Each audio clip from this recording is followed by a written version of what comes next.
Good morning. We will be starting, and our friends, our families from our New End community, when Kipi's coming in, then you can sing. You can sing from here while they walking Kipi in here. So you start straight away when you see them ready. Is that all right? Are you all on this side or everywhere? Everywhere. Okay, you sing when Kipi comes in. Our house rule is our bathroom at the back, the men on the left, and the ladies on the right, and the disabled facility on my right. And please, if you need to smoke,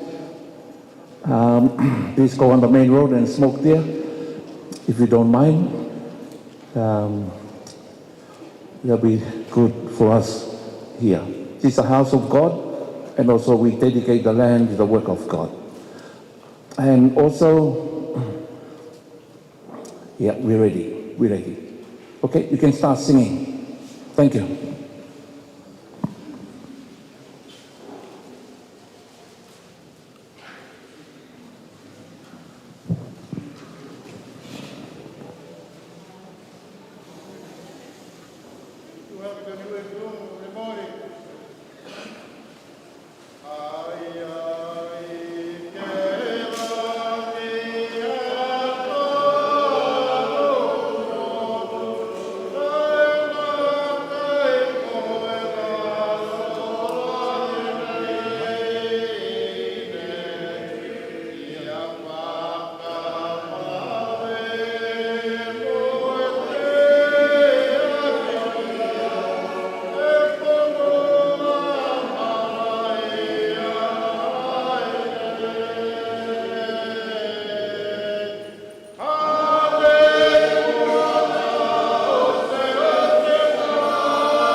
My name is Dwayne Howard.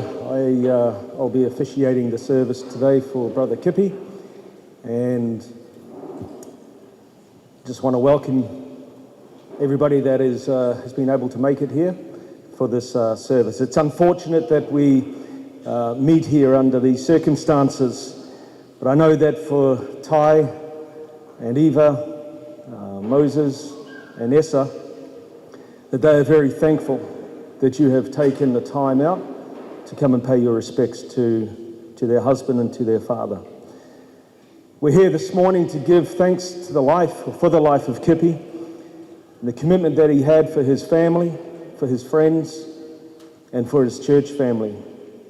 We know that his presence will be missed, but we have the blessed assurance that we will see Kipi again one day when Jesus comes back. Before we continue, I invite you to bow your heads with me as we open for prayer and ask for the presence of the Holy Spirit. Our Father in heaven, Lord, we just want to say thank you for bringing us all here safely this morning. We're here to give thanks for the life of Kipi. You promised to leave us the Comforter, the Holy Spirit. And this is a time now, Lord, that we need the Holy Spirit, especially Kipi's family. We especially ask that you'll put your loving arms of compassion, care and mercy around Kipi's family this morning. And Father, you know that Kipi loved the Christian life. He lived it to the fullest, and he died giving his heart to Jesus Christ. And this morning, Lord, we are here to pay our respects. We ask for your presence now. In Jesus' name, amen.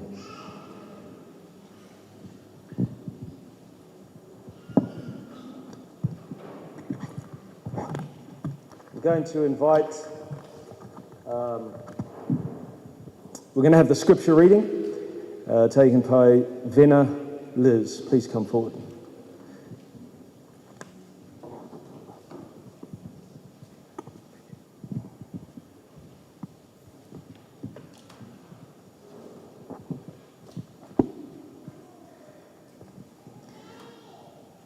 Our scripture reading today is found in the book of 2 Timothy chapter 4, verse 5 to 8, and I will be reading from the New King James Version. But you be watchful in all things, endure afflictions, do the work of an evangelist, fulfill your ministry. For I am already being poured out as a drink offering, and the time of my departure is at hand. I have fought the good fight, I have finished the race, I have kept the faith. Finally, there is laid up for me the crown of righteousness, which the Lord, the righteous judge, will give to me on that day. And not to me only, but also to all who have loved his appearing. May the Lord bless his holy word. Amen.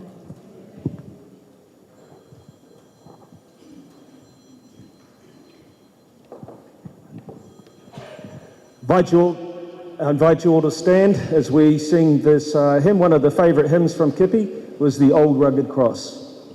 Let's stand.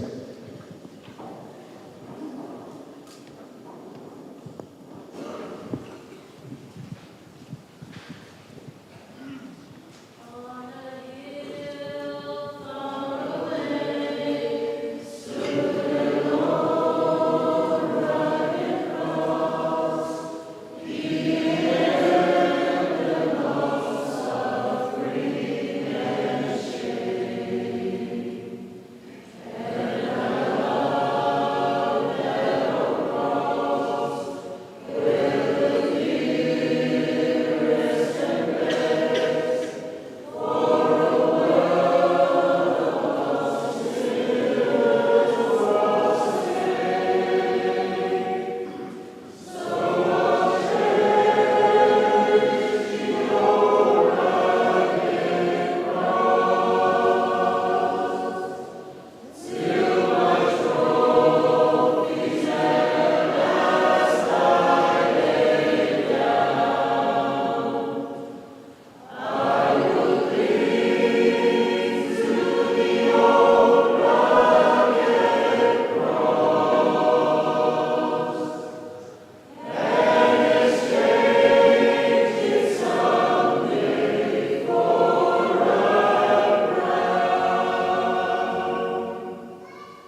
Please be seated.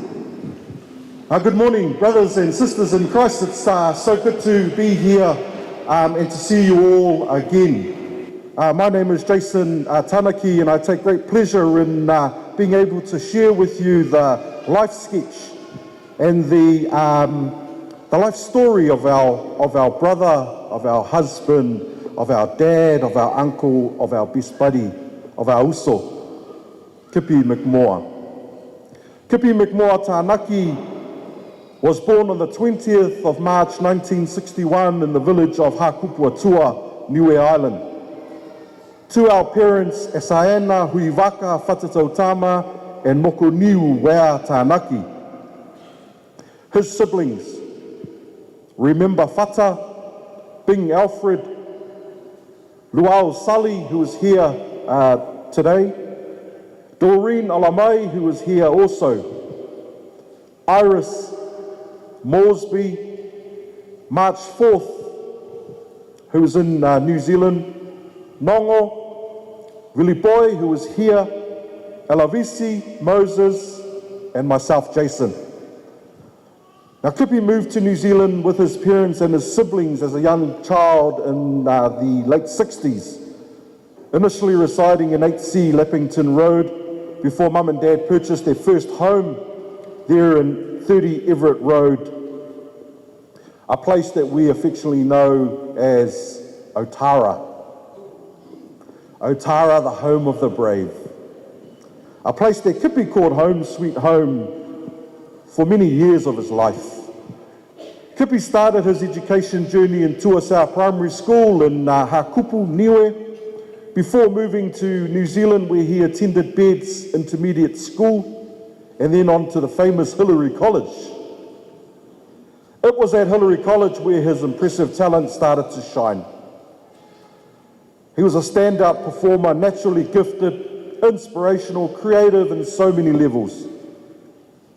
It wasn't too long before people started to notice that this man had great leadership potential. So Kipi became a leader of the Cook Island Hillary College group alongside the Māori cultural group. And it is noted that whilst he was the leader, they won some prestigious performances in his time. He was a very talented musician, singer, composer of songs. So you add all of these to his already impressive CV of life. So Kipi moved here to Sydney, Australia in the year 1992, before being joined by his beautiful wife Whetaiai and beautiful daughter Si'iva in 1993, where they eventually settled in Ashfield with the guidance and support of Brother Te Wanga Ikfofo and Sister Sinu Talangi. And they spent many years there before moving briefly to Bankstown and then to Bass Hill, where they reside today. Kipi has been a resident of Australia for 30 years. So together, Kipi and Whetaiai have 3 amazing children, 2 beautiful mokopuna, and 200 plus adopted children. Si'iva Liu Tanaki, who is the eldest child, Esaena Tauilo Tanaki, who is the baby, Moses Uea Tanaki, who is the middle child, Tobias Alapati Tanaki, Kiona Vinetapu Tanaki are the grandchildren. Eli Mikhail and Vena Liz are 2 truly amazing partners. So Kipi arrived here in Sydney, and it wasn't too long before he landed himself a role with Alcan there in Granville, before moving on to other roles over the years, which included some time in the security industry. There's a bar called the Cheers Bar that is notable for the presence of Kipi over time. But his last role was as a forklift operator with Flemington Markets, a role that he held for 10 plus years. So Kipi's working life mirrored his personal life. He was hard-working, he was loyal, he was committed to all of his employers and all of his employees and friends that he made over time. He always ensured that his family's needs were met.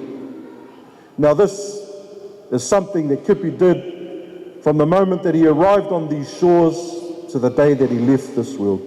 His work ethics were second to none. So Kipi is a strong and proactive member of the Seventh-day Adventist Church in Bankstown. There was a short period where he spent some time with the Ashbury Uniting Church in Ashfield, where he, alongside our mother, spent time. But when Mum returned to New Zealand and Kipi experienced his first medical event, Kipi returned to the Seventh-day Adventist Church. He was deeply involved in many of the parts of the church's programs and operations. He led prayer meetings, men's groups, fitness programs, outreach programs. It didn't matter whether there was 1 or 100 people. Kipi attended and Kipi supported and guided. There was one thing that Kipi was really, really hot on, and it was his love for young people. So Kipi was of the belief that it's the next generation that will carry the word of Christ forward into the generations and for all these generations to come. Kipi was God-centered. On Saturday, September 17, Kipi went about his normal routine, his normal Sabbath duties. He attended church, took the opportunity to preach, and on that particular day, his message was centered around the land of milk and honey. He spoke about getting off milk and moving on to solids, as a baby would do as they progress in life in their early years. And as Christians, we are encouraged to progress in our lives. So he closed this particular sermon that morning referring to this life, and that this life is not our final destination. We are going home. So following that, Kipi made his way with his daughter Asaena, and they made their way to Ramsgate Community Church, where they shared an opportunity to fellowship with fellow Niueans in the presence of the Premier of Niue, who was in attendance. Now Kipi did his chant as he usually does. He wooed his crowds, and in true Kipi fashion, he shared the good word. And he sang his song with his daughter Asaena by his side. Thank you, Lord, for your blessings on me. And in his final moments on this earth, Kipi did what he did best. He shared his talents. He wooed the crowds. And as he's done in his entire life, he captivated the hearts of each and every one that was there in attendance that day, where he shared his unwavering love for our Lord and Saviour Jesus Christ. So despite this outcome, and despite this day, there is no uncertain doubt that Kipi has finished his race, but he begins on a journey to wait for all of us. So on that afternoon, he's made his peace with this world, and he's moved to rest for the second coming of our Lord and Saviour Jesus Christ. In closing, I leave with you from the book of Psalms 73, verse 26. My flesh and my heart may fail, but God is the strength of my heart and portions forever. My flesh and my heart may fail, but God is the strength of my heart and portions forever. May God continue to bless you all on our journey today and for the rest of your days to come. Amen.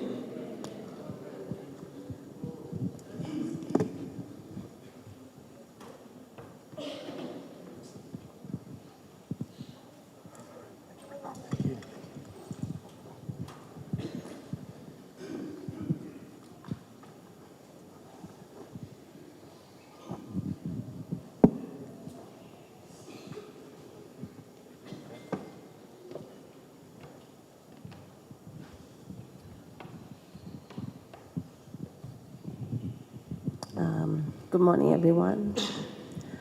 We're going to share some memories about our dad. I don't want to go first. Do you want to go first?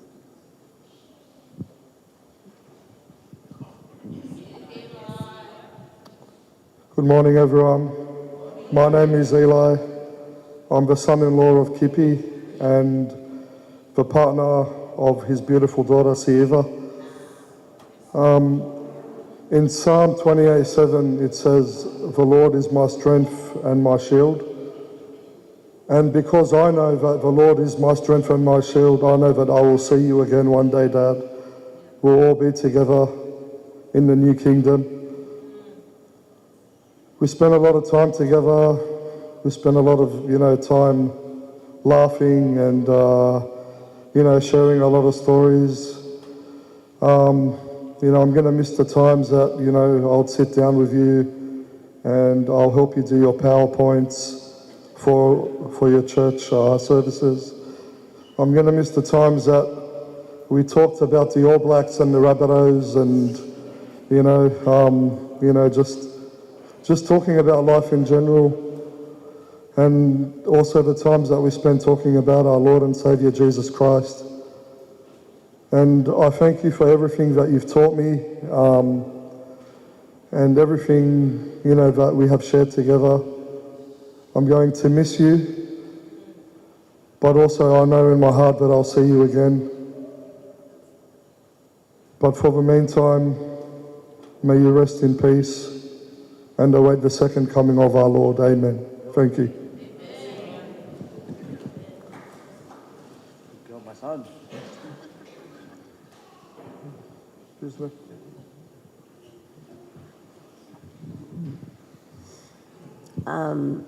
One of my fondest memories of my dad was watching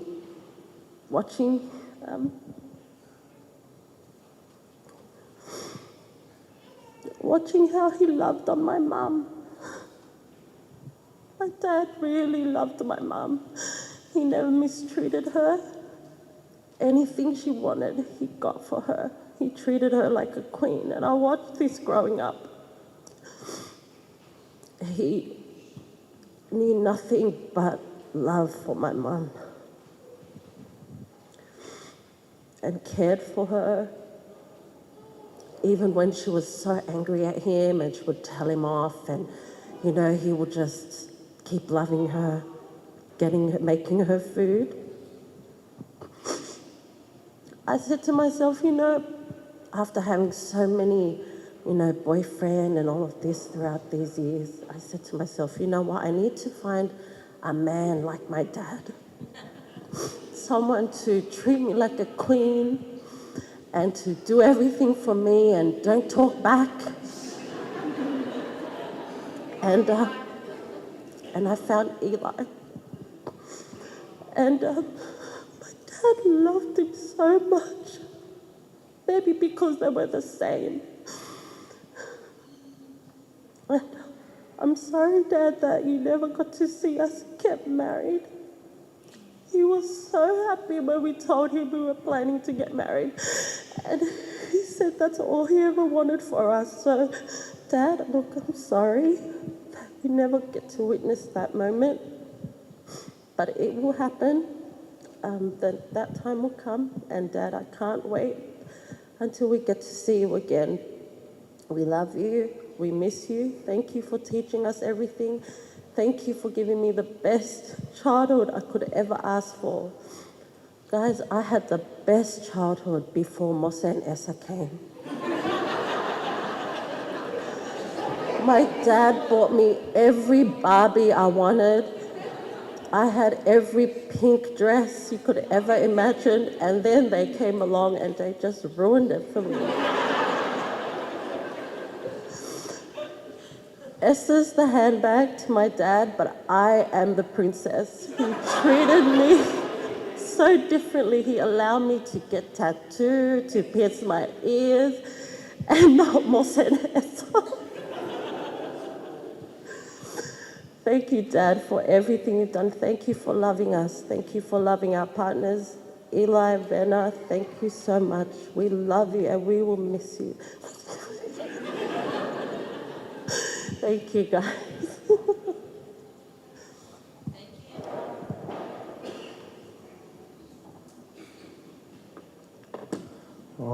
One of the memories I share with Dad was when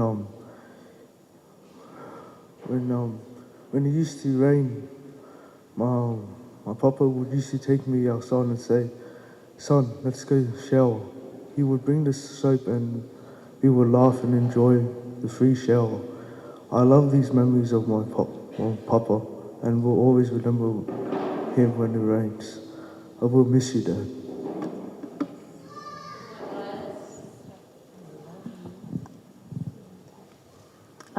For those who don't know me, my name is Benna Liz, Moses' partner and a loved daughter by Dad Kipi.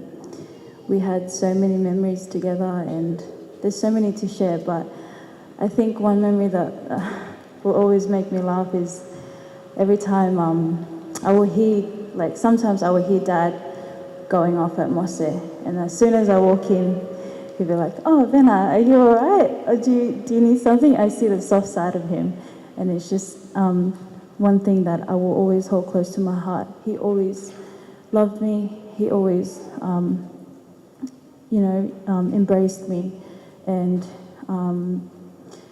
he showed me love that I've never had before, and something that's special, close to my heart too. And I will never forget Dad. He treated me like his own daughter, and growing up as someone who never really had a father figure in my life, it meant a lot to me. And one thing that Dad always does is he always showed us and lead us to Christ. I will never forget you, Dad. Thank you for loving me. Thank you for always opening up your arms to me. And I love you, Dad. Good girl, my son. In the book Steps to Christ, page 111 to 112, it says, "There is an evidence that is open to all, to the most highly educated, to the most illiterate, the evidence of experience. God invites us to prove for ourselves the reality of His word and the truth of His promise. He bids us taste and see that the Lord is good. We, instead of depending upon the word of another, we are to taste and see for ourselves. He declares, 'Ask and ye shall receive.' His promises will be fulfilled. They have never failed. They never can fail. And as we draw near to Jesus and rejoice in the fullness of His love, our doubts and darkness will disappear in the light of His presence." Someone say amen to that. Praise the Lord that He is faithful to His promise that He will soon come again to take us to our real home. Amen. Whakalofalahi atu kia mutolu osi, ko hingoa haku ko Uea Tanaki, hawau e maanga ko hakupu atua.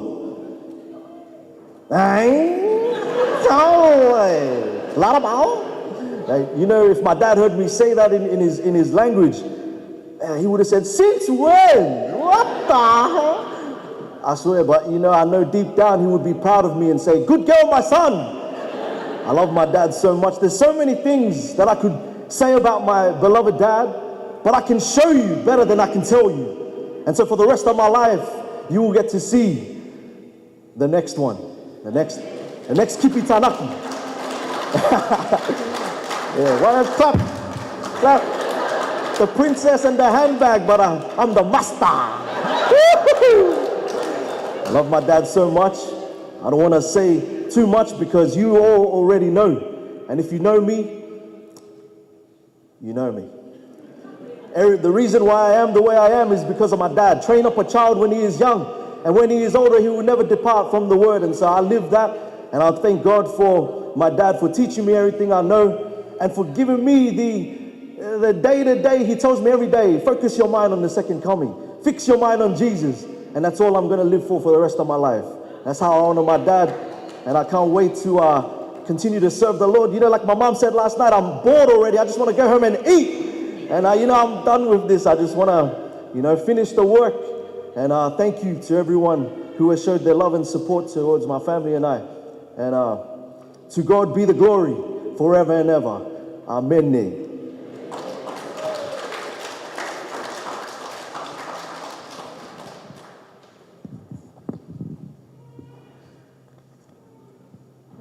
Hello, everyone. Yeah. My name is Uea Tanaki. So I'm the wife of Kipi, this man here. And, you know, we were married in 1998 in Ashbury Church, Uniting Church. And, yeah. And you know what's our cake? It's not a fancy cake from Woolworth. Yes. But we married, yes. We married. And then we baptized 2003, yeah, by Pastor Diaz. And I would like to thank Pastor Dwayne Paula that you taught Kipi so much about prophecies. Thank you so much, Pastor. Thank you.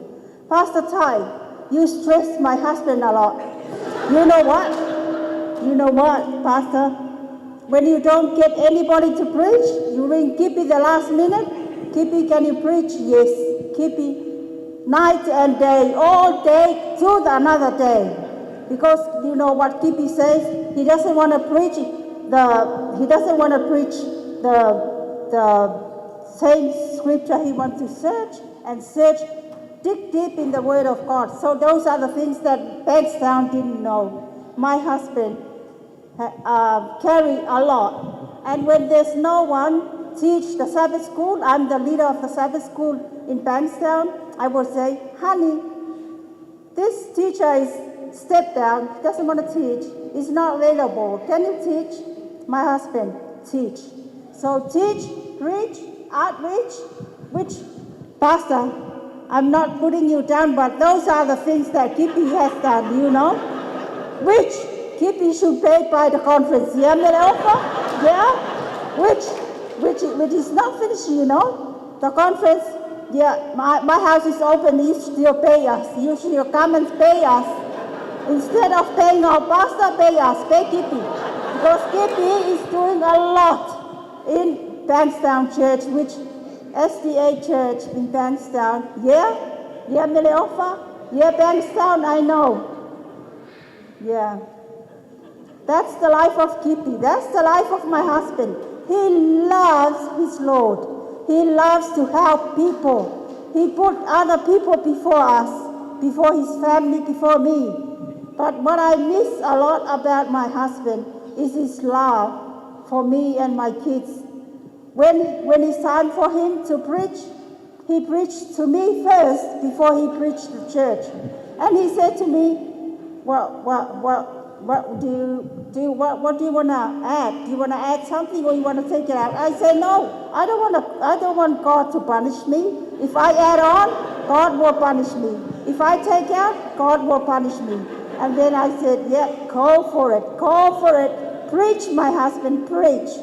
And all this time, Kipi was preaching the present truth, the coming of our Lord Jesus Christ. If you were here last night, Kipi preached the present truth. That's the coming of his Lord. And now he's waiting. He's waiting for his Jesus to come and raise him up, which Kipi hates waiting too long. At church, like I said last night, Kipi, start on time. 1, 2, 3 people, start. The church starts. Never wait for anybody. Now he's waiting for his Lord. So, yeah, I love him so much because he called me Queen. Taste my new recipe. I thought it's his own, but no, it's from the YouTube. Yeah, I miss this man a lot. I missed him a lot, and I will miss him forever. Tanaki family, sorry, I'm the boss, you know. After my speech, no one will speak, no one will talk. Sit down, relax, and we send Kipi, you know, we will bury him happy. Be happy. Be happy. That's Kipi's character. He's happy. He's a happy man. Kipi is not a sad man. Kipi is a happy man. And for all prayer warriors, continue to do the right thing. Continue the message that Kipi left for us. His last message that he left for Bankstown. Get off the milk. Study the prophecies. In order for you to grow, study the prophecies. Get onto a solid food. You know, not the meat that you eat, but the Bible. That's his Bible there. If you look at his Bible, all the pages are loose because every day, every night, every second, every minute, this Bible is open. You know? And I bet you your Bible is still sitting on the shelf that is too rusty. Is many dust on it. No. Just start to open your Bible and, you know, proclaim the name of Jesus. Jesus is coming soon. And I'm not sad. I'm not discouraged because I know my heart is warm. I will see my handsome prince. My handsome prince. He will come back to me. I will see my Jesus first and then I will see my husband in his muscle body. It's going to be young forever. And he will see his queen, beautiful, yeah, beautiful queen. Yes, his beautiful queen, me, Thai, yeah. We're going to sing a song in Q&A as well. Okay. I'm the boss, don't forget. I'm the boss, and I'm the boss with this family too now. Yeah. Anything you want, if you want my kids come through me, okay? I'm the boss now. But don't forget, that's my boss up there. My boss is up there.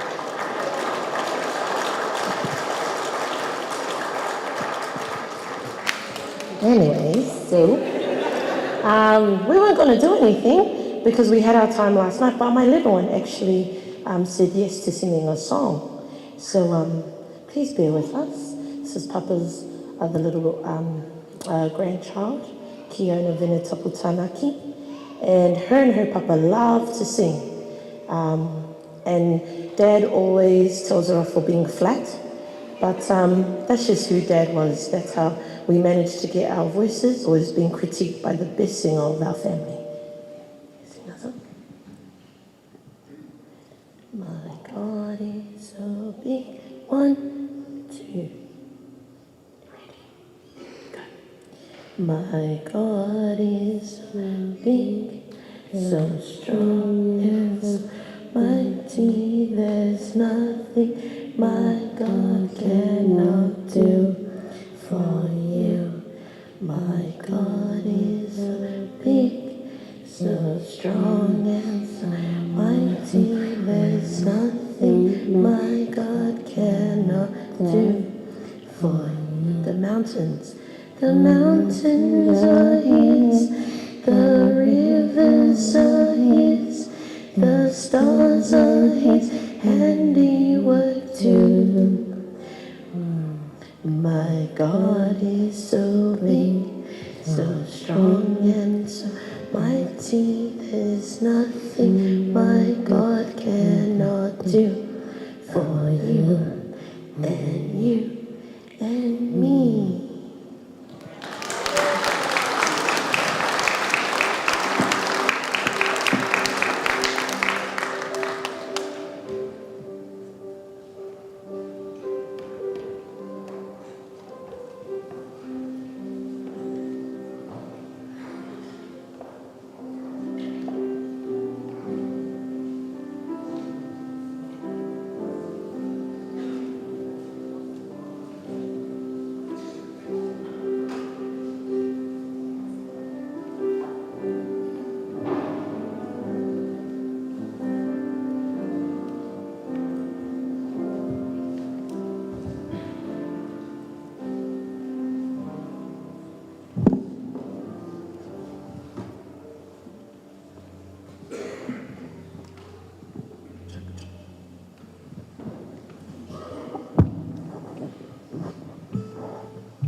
The world will try to satisfy that longing in your soul. You can search this wide world over, but you'll be just as before. You'll never find true satisfaction until you found the Lord, for only Jesus can satisfy your soul. Only Jesus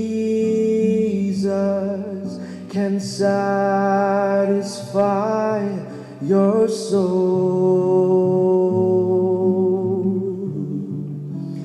and only He can change your heart and make it whole. He'll give you peace you never knew, sweet joy and love, and heaven too, for only Jesus can satisfy your soul. You can have the fame and fortune, all the wealth you could attain, yet you have not Christ within you. Your living here would be in vain. There'll come a time when death will find you. Riches cannot help you then. So come to Jesus. Only He can satisfy your soul. Only Jesus can satisfy your soul, and only He can change your heart and make it whole. Oh, He'll give you peace you never knew, sweet joy and love, and heaven too, for only Jesus can satisfy your soul.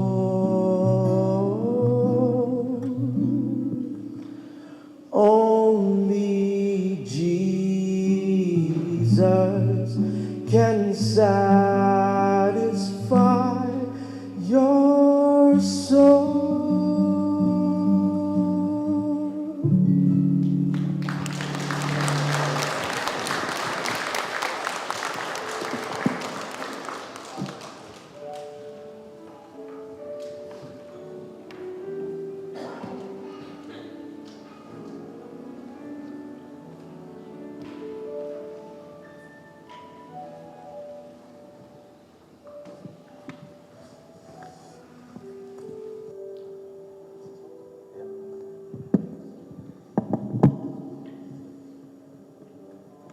You know, it's one thing to preach a sermon in the pulpit, but it's another to live the sermon outside of the pulpit. And I believe that Kipi was one of those who lived to the best of his ability to be that sermon outside of the pulpit. And for that we give him thanks, give the Lord thanks for that. There was a young boy in England who was walking through the cemetery, and he was looking at these headstones and just to see when they were born and when they died. And he came across this headstone that had the name of Paul Adams on it. And on that headstone, this is what it said: "Stop, my friend, as you go by. As you are now, so once was I. As I am now, you soon shall be, so prepare yourself to follow me." And so that little boy, he stood there for about 15 minutes thinking about what was just said, or what he just read on that headstone. And he pulled out a crayon and he wrote underneath those words, "To follow you, I'm not content until I know which way you went." You know, this is a question that has been asked by millions, if not billions, around the world. And that is, what happens to a person when they die? Where do they go? And so many turn to the occult. They look at the mystic world. They'll go to fortune tellers. They go to crystal ball readers. They go to palm readers to find out what happens in death. The problem is, the dead cannot speak to us, according to the Bible, and I'll share my reasons for that view in just a moment. In fact, the Bible warns us about the spirits of the dead. And when God says something, we need to pay attention and take note of what he says, because this is something that is confusing to the world for many, many years, for many centuries. And it says there in Deuteronomy chapter 18, verse 10 to 12, it says, "There shall not be found among you anyone who practices divination or sorcery, interprets omens, engages in witchcraft, or casts spells, or who is a medium or a spiritist, who consults the dead. Anyone who do these things is detestable to the Lord." It is the strongest word that you will find in the Bible. In other versions, it has the word abomination. And it is a word that God uses against such practices. Those who conjure up the dead, we call that necromancy. And Satan has a field day playing on the emotions of those who are grieving their lost ones. He knows when to touch the chords of those who are grieving, who are mourning over those that they have just lost in death. And as Job rightly puts it, he says, as the cloud vanishes and is gone. And we know that. I remember as a little child laying in the grass with my mates, and we'd be looking at clouds up there in the sky, and we'd look at a cloud until it had completely vanished, completely disappeared. And in the book of Job, he describes it that way. But he goes on to say, "So he who goes down to the grave does not return. He will never come to his house again." And the reason why I say that is because I have studied with countless people over the years, all over Australia and throughout parts of the South Pacific, where many have come to me and said, "I met my auntie last night who has been passed away for 5 years or 3 years. They stood at the end of the bed and I was having a conversation, and I can't help but believe that they are alive and well." But that's not what the Bible is teaching us. And we know that the spirits are playing with the minds and the emotions of humanity. And so I believe the Bible solves the question on death, because if it is not who we think it is, then who are they? I will come back to that in just a moment. Let's look at what the Bible does say in regard to death. We know that Jesus went to the cross. We know that he died for you and I, and that he rose again. In Revelation chapter 1 and verse 18, he puts it this way: "I am he that lives and was dead, and behold, I am alive forevermore." And then he says, "and have the keys of death."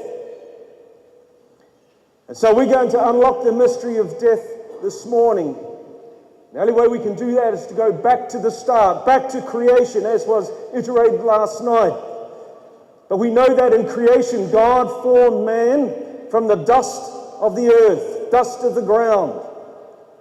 And he breathed into his nostrils the breath of life, and man became a living soul. And so there are two elements that God gave to mankind in order to bring him to life. We know that there is dust. He formed man of the dust of the ground, and then he breathed into his nostrils the breath of life. And so these two combined elements make up a living soul. So who are the souls? It is you, it is me. We are made of dust. We have the breath of God in us, and that's why we are alive and well today. We are the souls. In other words, we are that person. That's what a soul is. In fact, there are some examples of this throughout the Bible. We know that in 1 Peter chapter 3 and verse 20 says that God waited patiently in the days of Noah while the ark was being prepared for that massive flood. And then it says there were a few, that is 8 souls saved by water. We know, for those of us who study our Bibles, who read the Bibles, who understand the account of the flood, we know that there were 8 people who were saved by the flood, or saved in the ark. That the Bible renders that souls. So a soul is simply you and I. We are a living soul. I know that in the book of Acts, the Apostle Paul, he speaks of his testimony, and he went through one of those adventures, or one of those parts in his life was that he was shipwrecked. And he speaks of this shipwreck where they were on their way from one place to another and they never made it there. But he says there that in the ship there was a total of 276 souls. Other versions put it people or persons. So is it possible for a living soul to die? Yes, that's why we have funerals. And today we are here to celebrate the life of Kipi, who is now a dead soul. Why? Because one of those elements is missing. You've got the dust and you've got the breath of life. The breath of life has now left Kipi. And now he is a dead person.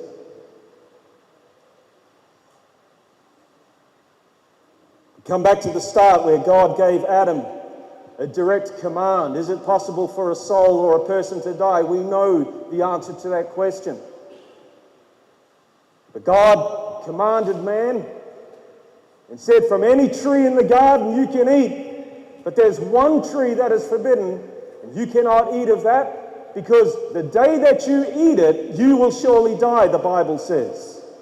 It was a direct command given by God. Well, we know what happened. They broke that command, and they began the process of death. They didn't die that day, but the process of dying began with Adam and Eve.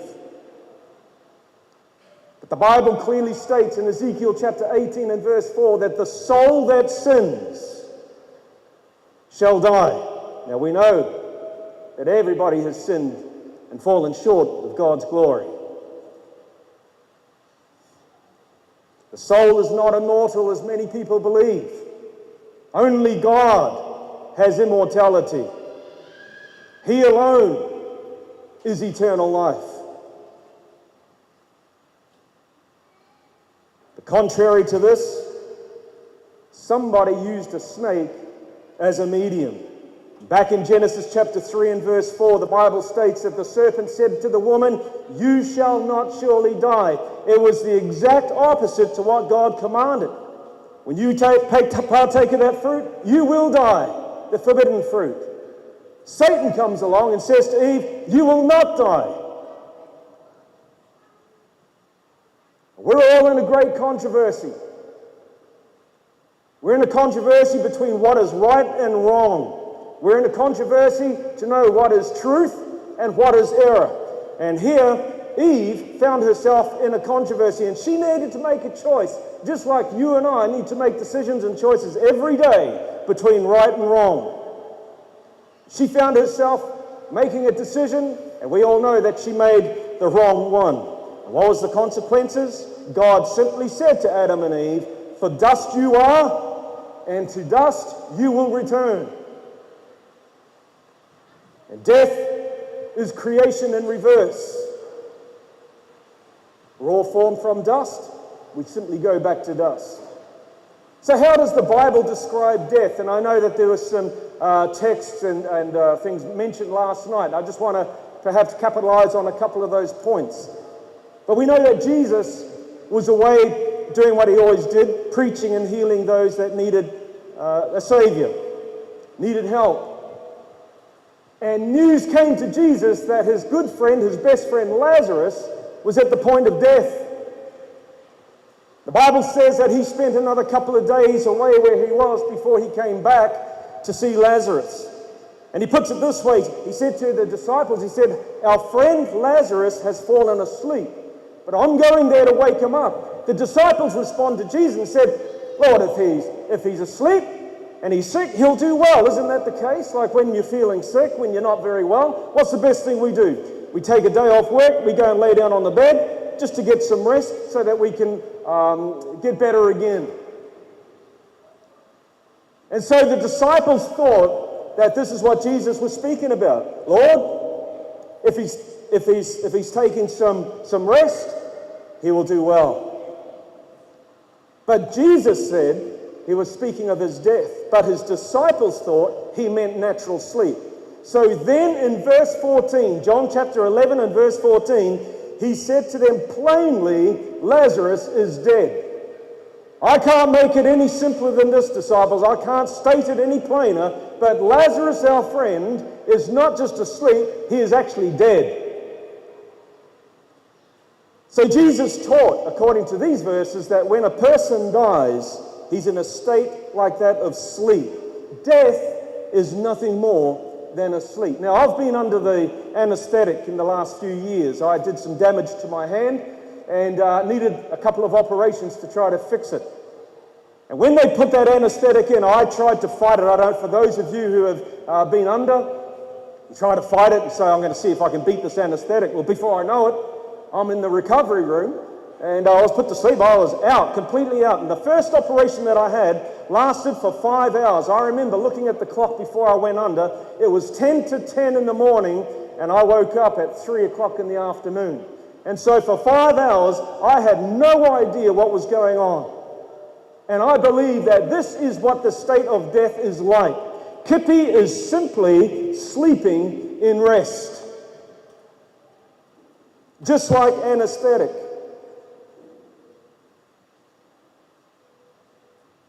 Sleep is a comforting thought. There's no pain. There's no suffering. Kippy is having nothing more than a sleep without discomfort. So do the dead then know what is going on? What do the dead know when they are taking rest and sleep according to the Bible? What happens to their thoughts? The Bible says in Ecclesiastes chapter 9, verse 5 and 6, "For the living know that they shall die." Isn't that true, friends? You and I know that if time lasts, if time continues on, that at some point in time, you and I will die. We will not live on forever and ever. We will 70 years, the Bible says. If you're making it to around 70 years of age, you're doing well. The living know that they shall die, but the dead know not anything, for the memory of them is forgotten. Solomon says that their love, their hate, their emotions are all gone. It's all forgotten. The psalmist says his breath goes forth. He returns to his earth. In that very day, his thoughts perish. When Kippy went down on the 17th of this month, the moment Kippy went down is the moment that his thoughts perished. Didn't know anything what was going on under the sun, according to Solomon, the wisest man who ever lived. His breath has returned to God, and Kippy will go back to dust if time continues until Jesus returns. Some of you may be saying, "Well, what about the spirit? Doesn't the spirit go back to heaven?" What is the spirit? Look, there are different kinds of spirits. You got evil spirits. You got angelic spirits. You have BWS spirits, beer, wine, and spirits. That's not the kind of spirits we're talking about. The dust returns to the ground where it came from. The Bible says that the spirit returns to God who gave it. In the Hebrew, you take some time this afternoon or tomorrow or over the weekend, you look up that word spirit. In the Hebrew, it is ruach, which simply means breath. It's your breath. That, in that context, is referring to the Spirit. And it makes sense, because nobody can own the breath. And I'm not suggesting that all these little breaths are floating around up in heaven. It's not what I'm talking about. It just simply goes back to God. Not even Satan can raise people from the dead. He just makes it look like they've come back to life.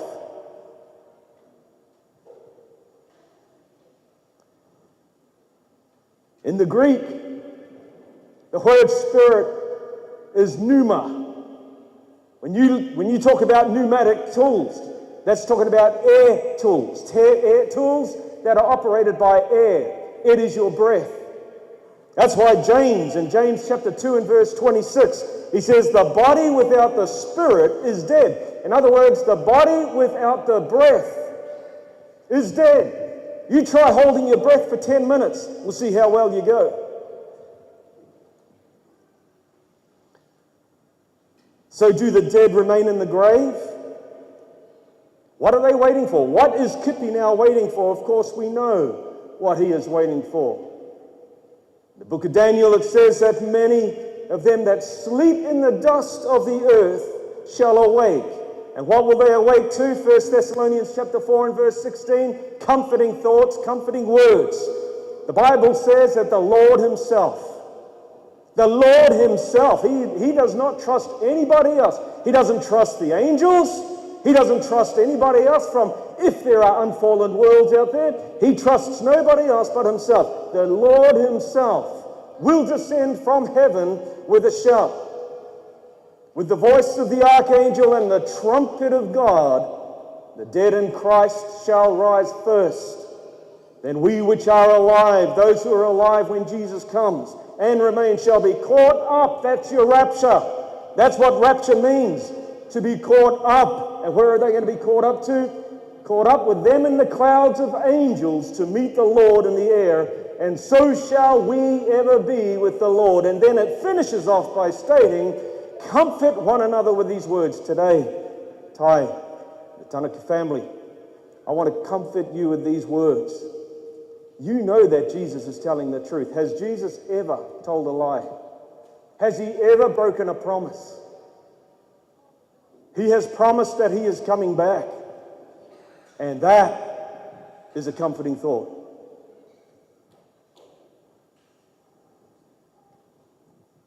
The Bible says that when Jesus returns, the dead in Christ will rise first. That is the blessed hope that Kipi has. If we die in Christ, we have that assurance. And of course, he left us with that promise, that famous verses in John chapter 14 and verse 1 to 3. Don't let your heart be troubled. Don't be troubled, family. Don't be troubled, friends. Work colleagues, security. Don't be troubled. You believe in God, believe also in me. In my Father's house are many mansions. If it were not so, I would have told you. God does not lie. I go to prepare a place for you, and if I go and prepare a place for you, now listen to the next 4 words. I will come again. Now that is a wonderful promise. A promise that Jesus will come again, receive us into himself, that where he is, there we may be also. I want to thank God for the faith of Kipi, his Christian influence, his positive outlook that inspired others to come to know Jesus. We know that Kipi is waiting for the resurrection. Yes, Jesus has the keys to unlock the mystery of death. Jesus was speaking to Martha when her brother Lazarus had died. She said, "Lord, if you'd only come earlier, he could have lived." Jesus said unto her, "I am the resurrection and the life. He that believes in me, though he were dead, yet shall he live. And whosoever lives and believes in me shall never die." And then Jesus asked this question to Martha, and he said, "Do you believe this? Do you believe this?" Jesus said, "I am the resurrection of life." And I believe that if Kipi was able to speak today in defense of this text, his appeal to each and every one of us today would be, friends, do you believe it? Jesus is the resurrection. When we enter the grave, we're in a state like that of sleep, waiting for Jesus to come back. I want to finish by saying, praise God that he is the risen Savior.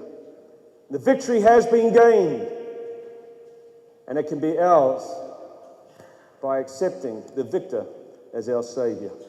Amen.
It's now come time to make our way over to the cemetery for, just want to remind everybody that the address is is in your program. If you're not sure where that is, just follow somebody else and you'll find your way there. After the service at the grave site, the Tanaki family would like to invite all those who are able to make it to come back, and then we will have the wake here. There will be some food prepared, and so we will we'll go from there. So I'm just going to invite you now to bow your heads with me as we bring this part of the service to a close. Our Father in heaven, Lord, once again we just want to thank you for being with us through this part of the service. We know, Lord, that Kipi has lived a life to his fullest, to the best of his ability to live and serve Jesus Christ. And may his legacy live on, Lord, in the hearts and the families and the lives of those who knew him. And Father, as we go now and make our way to the cemetery, we ask for safe travels, that as we take Kipi to his final resting place, we ask for a blessing, Lord, and we thank you once again in the name of Jesus. Amen.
In the morning when I rise, in the morning when I rise, in the morning when I rise, give me Jesus,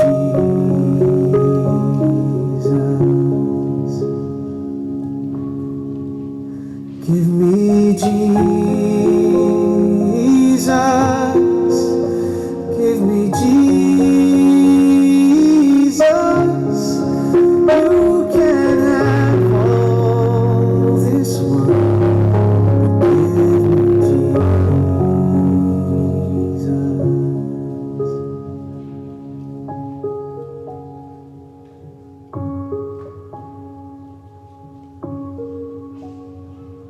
And when I am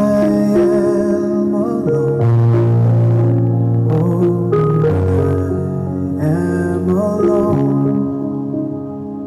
and when I am alone, give me Jesus, give me.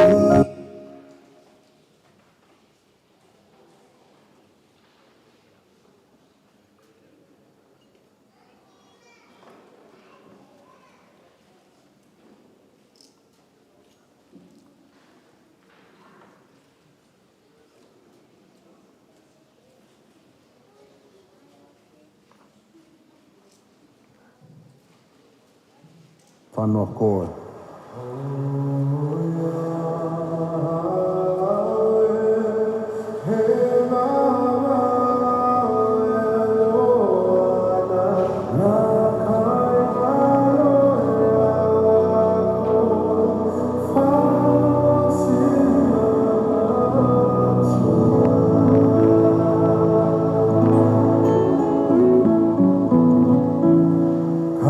Peace in your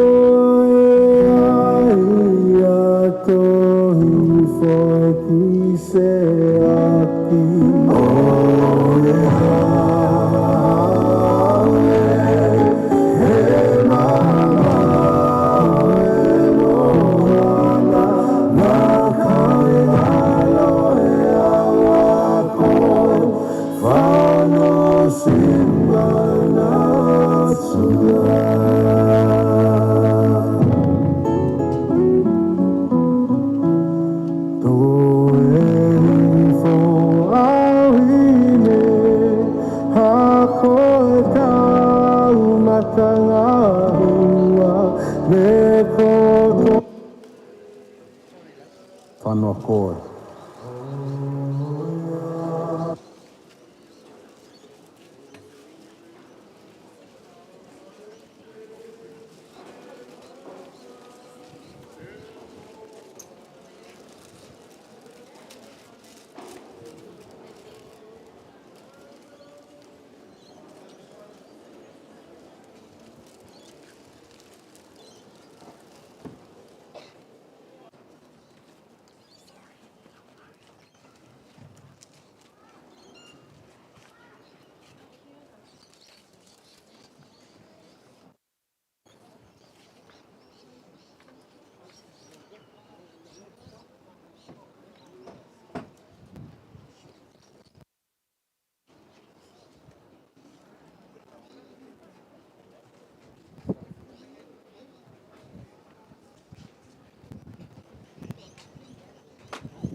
Please make your way to your vehicles, please, and we'll make our way off to Liverpool Cemetery. If you don't know where it is, you can follow me in the hearse, and please turn on your headlights. Thank you.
see the hole.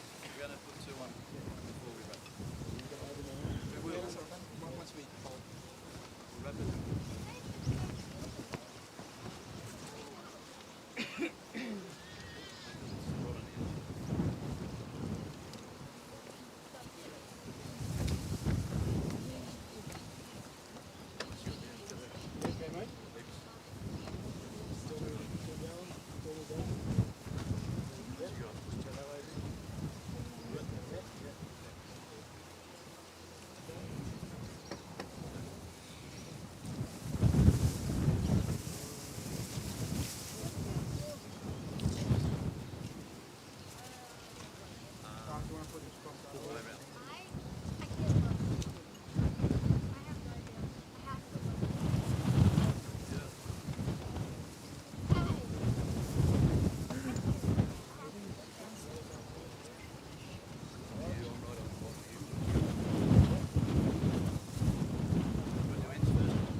Families and friends, I want to welcome you to this final resting place for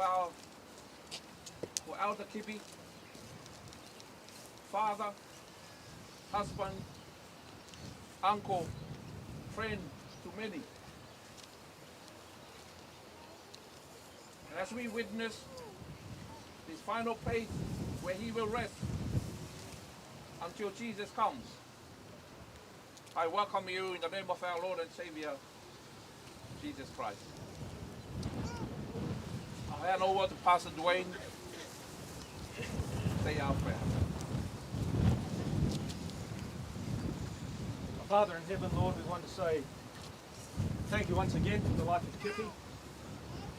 And I can see, Lord, by the many people that are here today, that he ministered to them in different ways, Lord, that just drew them close to Jesus. But Father, now I ask that the Holy Spirit will minister to our hearts through the Word. And I invite his presence now in Jesus' name. Amen.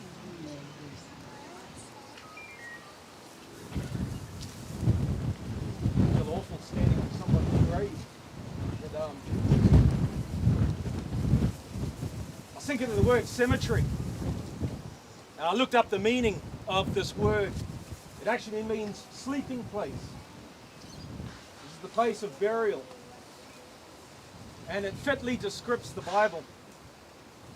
Because throughout especially in the Old Testament, you will see over and over again where the kings, when they passed away, the Bible says that they slept with their fathers. When King Solomon died, it says that they buried him and he slept with his fathers. I did a Bible Lads tour several years back, and I understood a bit more meaning of that word sleeping place. You see, what happened back in those days was that when they buried the dead, they put them in their tomb, and after decomposition, they would gather their bones and put them in the same place as their fathers and as their fathers' fathers were, and so they would put them in the same box. And so that was the true meaning of the word. They slept with their fathers. They literally were sleeping in the same place. And I understand and I realize that there are many beliefs. And what happens to a person when they die, obviously, you know how I understand it through the word, and I have I make no apologies, because this is the same way that Kippy had also believed. And I know some believe that when you pass away, you go straight to heaven. And if you've been a naughty boy or a naughty girl, you go straight to hell. And some believe that you just go somewhere in between. Or there's the other option, is that you simply come into the grave and you rest until Jesus Christ comes. Once again, this is what Kippy believed. And I finished off with the words at our morning service to say that Jesus says, and this was his promise, that I will come again. And Jesus is coming again. This is what Kippy believes, or believed.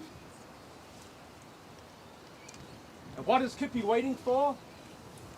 He is waiting for the transformation. There is a transition that'll take place when Jesus Christ comes back. And I just want to share with you what it says in 1 Corinthians chapter 15, verse 51. It says, "Behold, I show you a mystery. We shall not all sleep." In other words, we shall not all be in death when Jesus comes, but we shall all be changed. Those who are alive and those who are sleeping shall be changed. In a moment, in the twinkling of an eye, at the last trump. For the trumpet shall sound, and the dead shall be raised. And notice what it goes on to say. They shall be raised incorruptible, and we shall be changed. For this corruptible must put on incorruption, and this mortal shall put on immortality. So when this corruptible shall have put on incorruption, and this mortal shall have put on immortality, then shall be brought to pass the saying that it is written, Death is swallowed up in victory. O death, where is thy sting? O grave, where is your victory now? As I said, Jesus has the keys to unlock and to solve the mystery of death. Praise God, he rose from the dead. He has power to raise. And I believe he will have power to raise Kipi when he comes back. But notice the transformation that'll take place. The Bible says that the corrupted, you go down, and as I look around, we've got all these grave sites. Many people here have gone down because of disease, or they have gone down because of tragic accidents. And some have gone down because they were stillborn. Some have gone down because of old age. But the Bible says that those in Christ, when they are raised, will leave their corruption in the grave, and they will come up uncorrupted. They will come up with immortality. Why? Where are they going? They're going to heaven. That's where they're going. And there is no corruption in heaven. There is no mortality in heaven. And this is what Kipi believed. And this is what I believe, according to the words of Scripture. When they rise up, they will be clothed with immortality. I just want to leave those thoughts there with you as we contemplate the life, or as the program says, the sunrise and the sunset of Brother Kipi. He is looking forward to Jesus Christ coming back. He died with his guitar singing a song about the blessings that God has given him. And when he is raised, the first thought that's going to come to his mind is the song that he was singing when he went down. When he comes up, he'll be saying, "Thank you, Lord, not just for the shoes on my feet or the food on my table, but thank you for immortality, for life everlasting." Amen. Amen. Thank you, Pastor Dwayne. May I call upon our men to come and lower out the Kipi.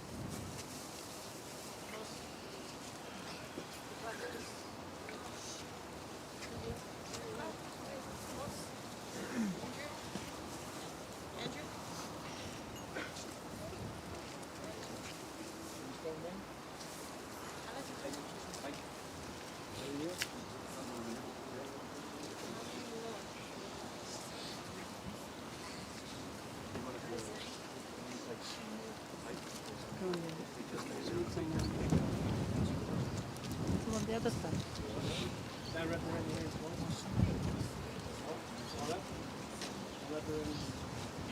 Another two voices.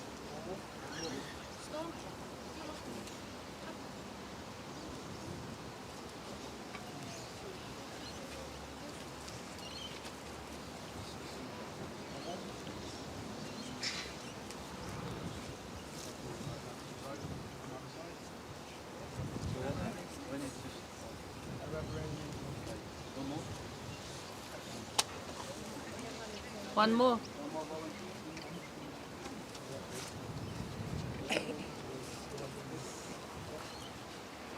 There you go. All right, gentlemen, what we're going to do is watch me. Slowly. See, I got it, the rope. Let it. Don't do this. Do that. Get it. Alright, spread it. Just spread it through your hands.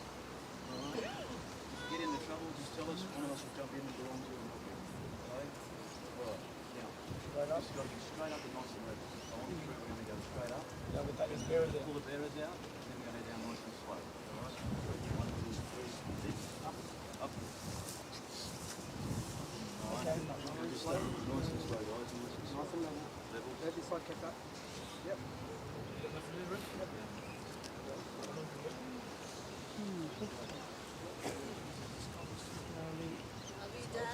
This side, keep it level. This side go down? Yep. Nice and level. Okay, now. In the sweet by and by, we shall meet on that beautiful shore. In the sweet by and by, we shall meet on the beautiful shore. There's a land. There's a land that is fairer than day.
For as much as God in his infinite love and wisdom has permitted our dear brother, father, husband, elder,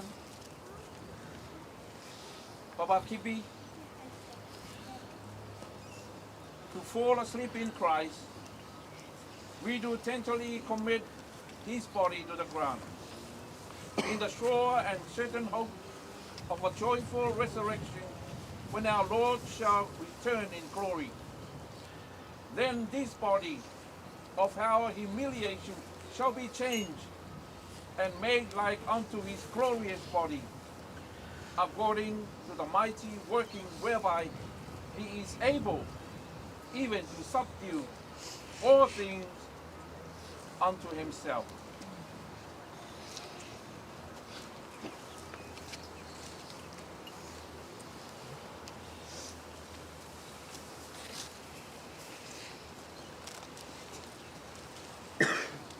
The Lord giveth, and the Lord taketh away.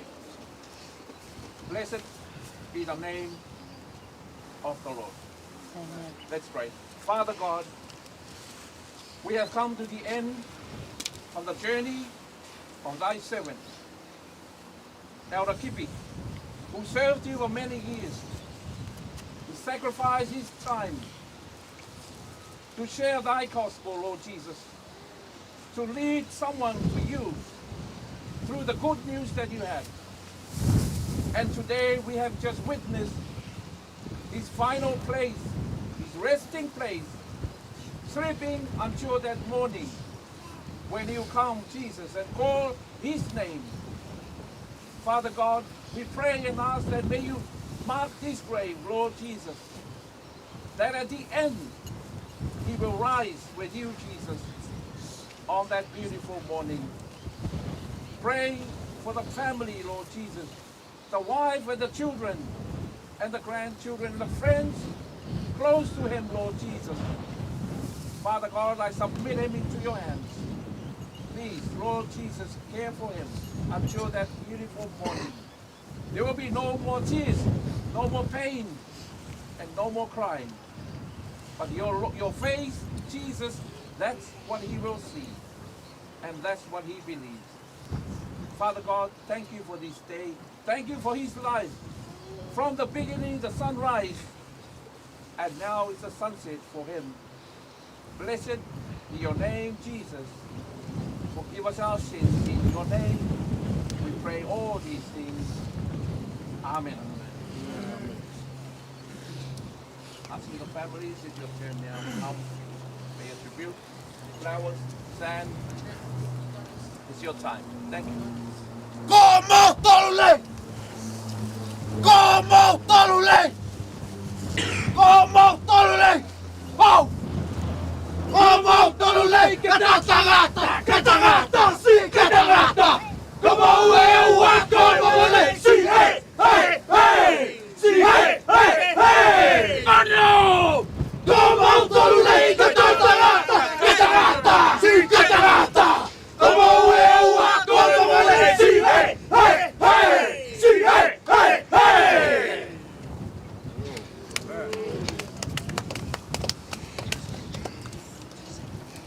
Come, families, it's your turn now. There's a sand here of flowers. Come.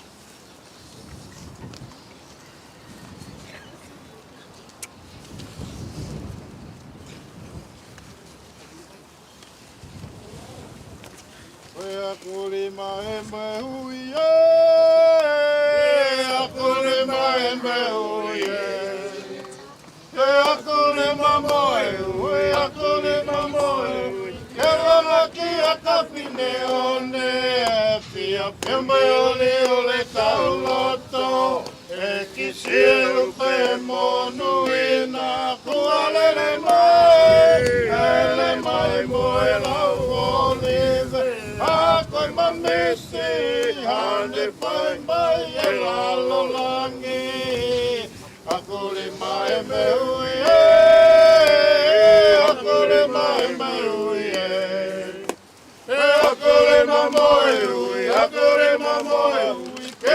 ki a ka whine one. E me ori o le tau loto, e ke sielo pe monu ina. Kua lele mai mo e tau ole rea. Koe ma vese, ane koe mai e lalo lau a toro pa. Toro.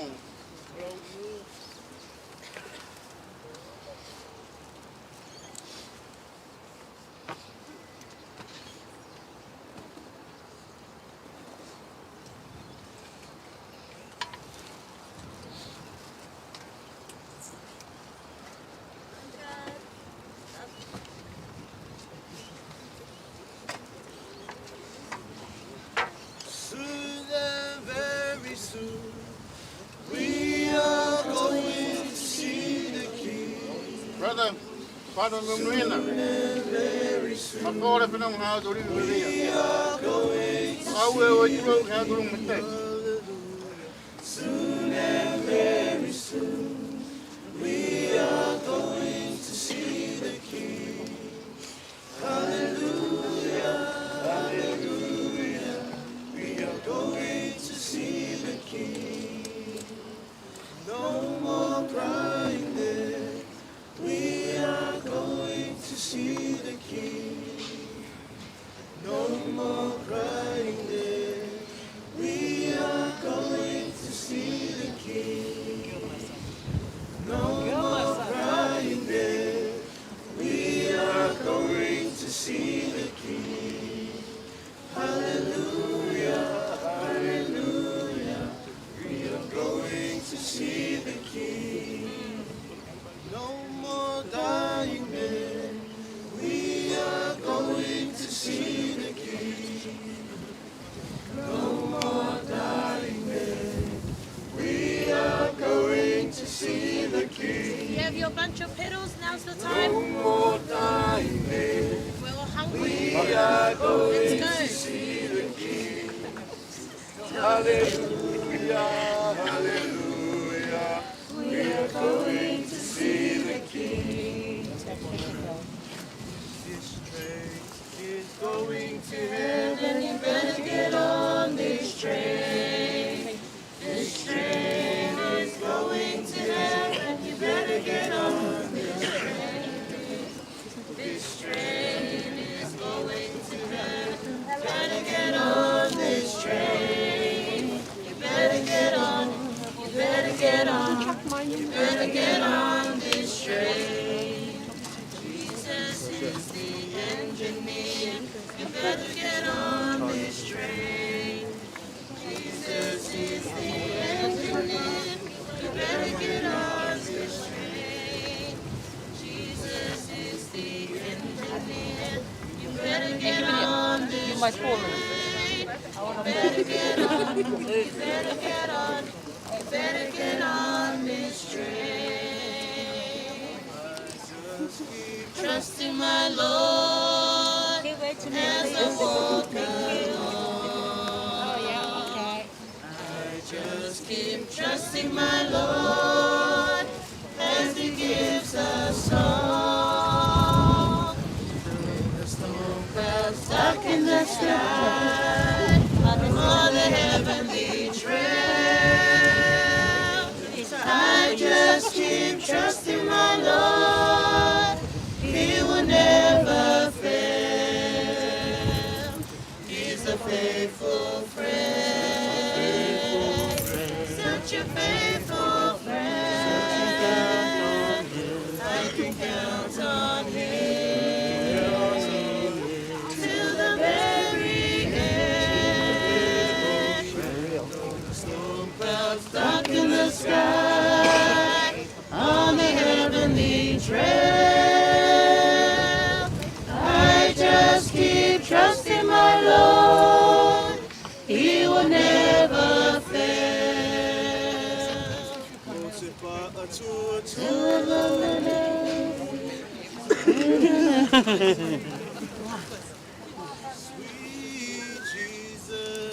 Sweet Jesus, what a wonder you are. You are bright us all joy and function. Morning star, you are fairer, much fairer than the lily that grows by the wayside. Precious, more precious than gold. I live for Jesus day after day. I live for Jesus. Then come what may, the Holy Spirit I will obey. I live for Jesus day after day.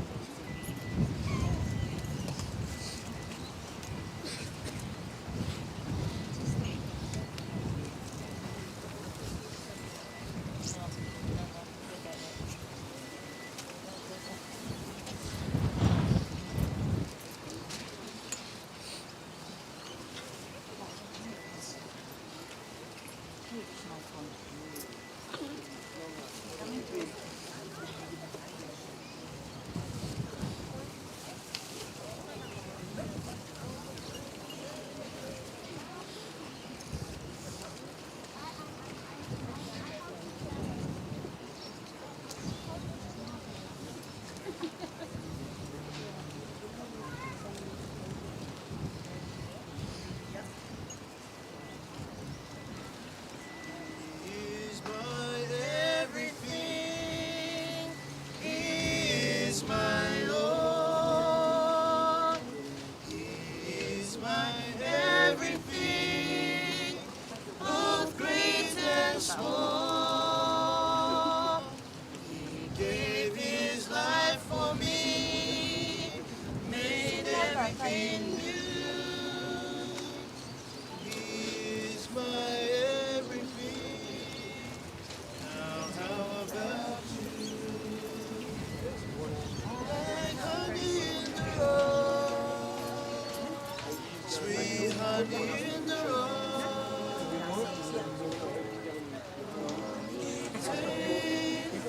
Like honey in the rock. Taste and see that the Lord is good. Oh, he tastes like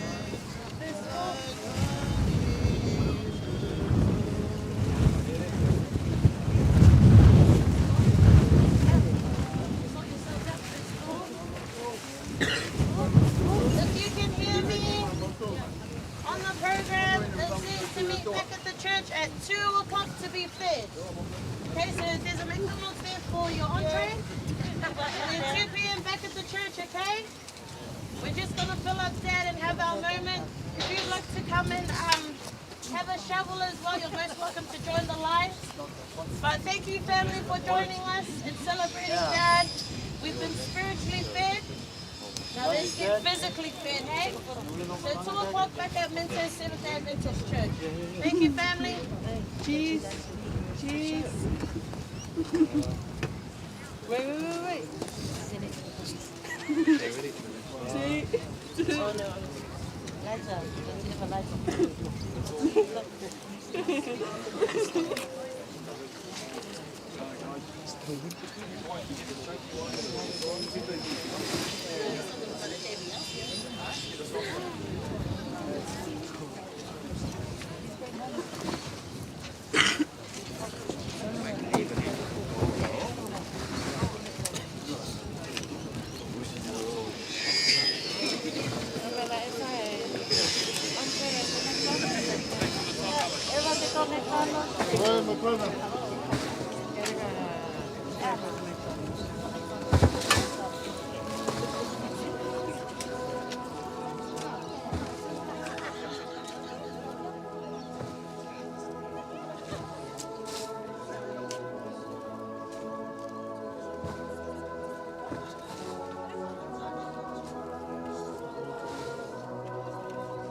I would like to dedicate this song to anyone who has lost somebody close to them.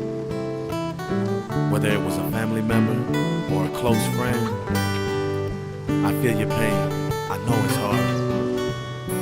But to all my loved ones who have passed on, I want y'all to know you will forever be in my heart till my dying day. The memories of a lifetime together are more precious than many diamonds or pearls. Good times we've had to share together ain't worth having all the money in the world. But now you're gone, but your presence will be a memory forevermore. And that's when I'm near you, and that's how I know it's so hard facing life with the loss of someone you love. The feeling of the pain is unbearable. It hurts so deeply within your heart and soul. How can I face another day with the thought of knowing you're not around? In my heart is where your love will be found till my dying day.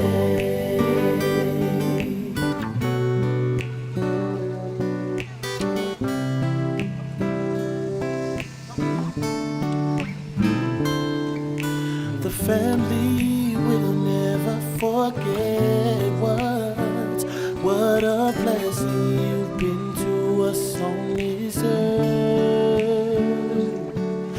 The time has come to go on your journey, for you to live your life in a better world, in a place where the trials of life will worry you no more. And that's when I realize and try to let go. It's so hard facing life with the loss of someone you love. The feeling of the pain is unbearable. It hurts so deeply within your heart and soul. How can I face another day with the thought of knowing you're not around? In my heart is where your love will be found till my dying day.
Never thought I'd see the day that the Lord called you to be there by his side.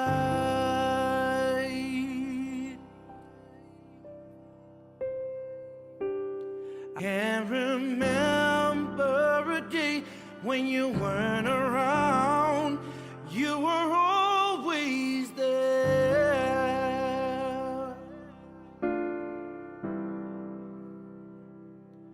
I still hear your voice in my head, hear you laughing, see you smiling in my mind.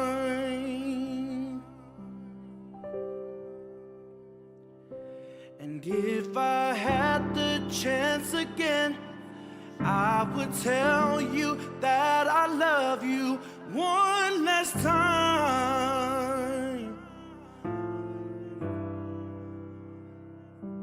And yet I still can't believe that you're gone, that you're gone. Oh, we cry, we cry,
Father in heaven, holy be thy name.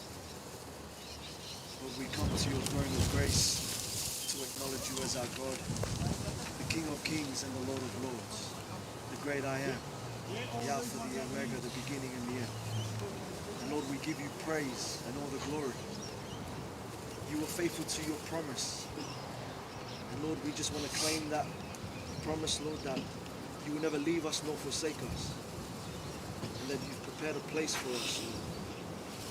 And Lord, we just pray that you help us to be reminded that you love us. And that no matter how far we think we have fallen, that there is no low too low to be reached by you. And so in this moment, in this hour, I just want to praise you, Lord, and lift your name high for all the things that you've done for my beloved Dad and the life that he lived in service to you.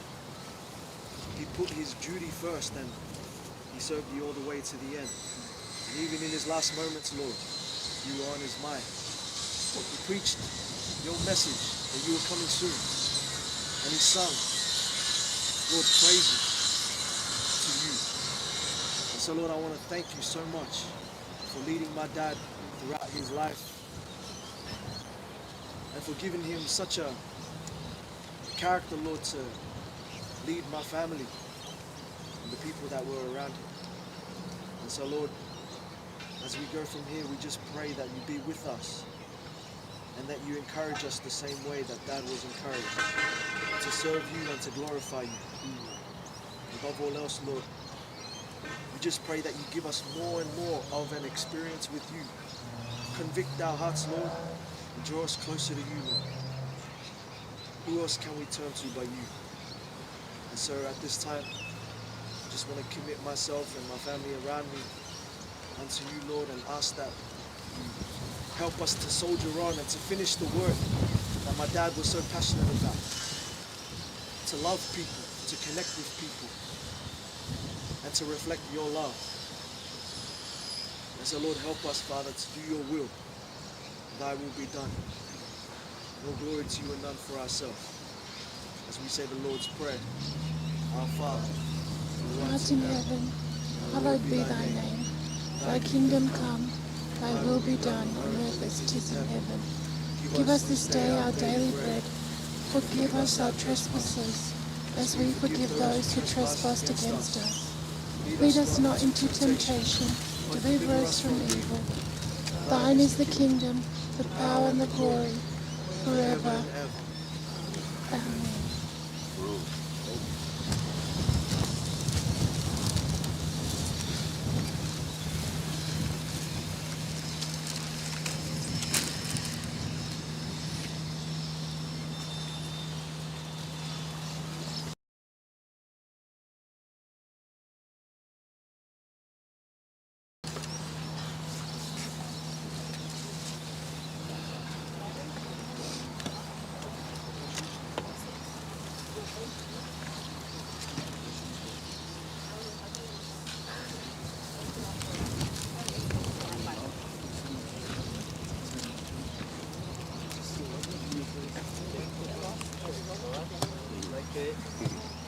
Yeah, good. Go and eat.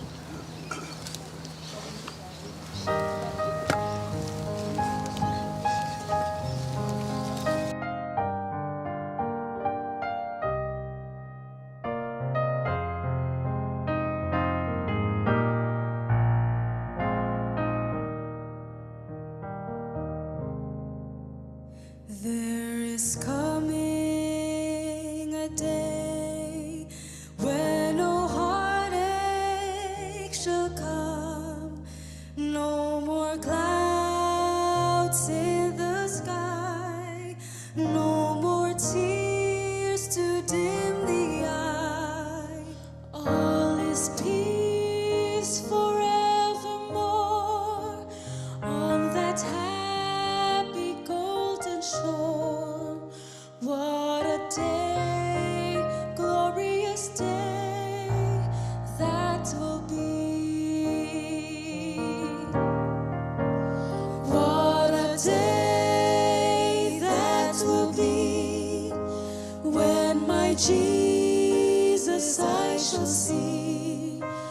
When I look upon his face, the one who saved me by his grace, when he takes me by the hand and leads me to the promised land, what a day, glorious day that will be. There'll be no sorrows there, no more burdens to bear, no more sickness, no more pain, no more parting over there. And forever I will be with the one who died for me. What a day, glorious day that will be. What a day that will be, when my Jesus I shall see. When I look upon his face, the one who saved me by his grace, when he takes me by the hand and leads me to the promised land, what a day, glorious day that will be. What a day that will be, when my Jesus I shall see.